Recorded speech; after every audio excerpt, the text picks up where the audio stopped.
রবিবারের দিনটা খুব এক্সাইটমেন্ট থাকে। কেন? দাঁড়াও সেটা বলছি। হ্যালো এভরিওয়ান, কেমন আছো তোমরা সবাই? অনেক দিন পর একটা ব্লগ নিয়ে এলাম। অ্যাকচুয়ালি সানডেতে আমি সকালবেলায় মনীষের সাথে বের হয়ে যাই। ওর হাফ ডে শিফট থাকে, তারপর একসাথে টাইম স্পেন্ড করি। সেদিন আমি আইপ্যাড নিয়ে গেছিলাম, বসে বসে কিছু নিউ এডিটিং টিউটোরিয়াল দেখছিলাম। এরপর চলে গেছিলাম প্রাইস লাইনে, কিছু লিপস্টিক সোয়াচ করলাম, যেটা একদম ম্যান্ডেটরি আমার জন্য। নিক্সের নিউ ব্লাশ দেখলাম, বাট আমি নিয়েছিলাম রেভলিউশনের দুটো প্রোডাক্ট। তারপর ওখান থেকে বেরিয়ে চলে গেলাম বিগ ডাব্লিউতে। কত চকলেট দেখো!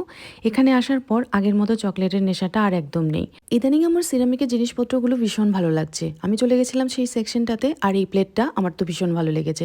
আর এই যে মনীষ নিয়ে এসছে আমার জন্য ফ্রাইস। এরপর আমরা চলে গেলাম অলিভার গ্রিনে, একটা কফি আর একটা ক্রোসান নিলাম। এই ক্রোসানটা আমাদের দুজনেরই ভীষণ প্রিয়, আর আমি একটা কফি নিলে কখনোই শেষ করতে পারি না, তাই ওর কাছ থেকেই একটু শেয়ার করি।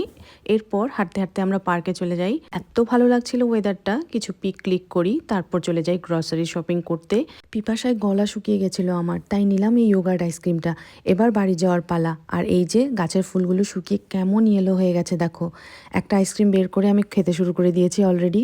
খুব গরম লাগছিল, বাড়ি পৌঁছে রান্না করলাম, খেতে বসে পড়লাম। আজকের ব্লগটা এখানেই শেষ করছি। তোমরা খুব ভালো থেকো, বাই।